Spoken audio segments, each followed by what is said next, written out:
Ang video na ito ay tuturuan ko kayo kung paano natin ayusin or i-remove yung account natin dito sa Facebook account na may nakalagay na this account is also logged into Facebook on this device. So, i-resolve natin yung issue natin dito sa account natin sa Facebook. So, ito yung gagawin natin.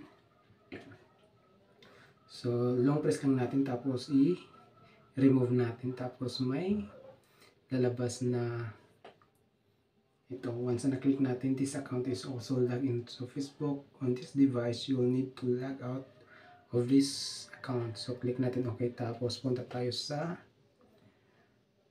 Facebook account natin. So, ilalog out muna natin bago natin i-remove yung account natin dito sa Messenger account. So, ilalog out lang natin yung account natin. Once na naka-log out na ay pwede na natin i-remove yung account natin sa ating Messenger. So, click lang natin yung no.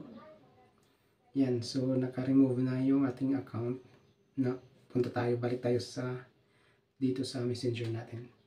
So, i-refresh lang natin to or i-log out muna natin to bago natin i-remove. Yan. So, i-refresh lang natin. So, i-cancel lang natin. Click natin yung remove. So, i-refresh natin. So, yan. Tapos, balik tayo sa ating Messenger. Tapos, punta tayo sa profile. Change profile. Dito ay i-remove na natin. Yan. Remove. Remove this account. Tapos, click natin yung remove. Remove. Yan.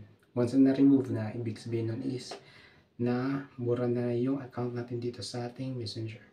Ayun, so ganun lang kasimple kung paano natin i-remove yung account natin dito sa Facebook or sa Messenger natin.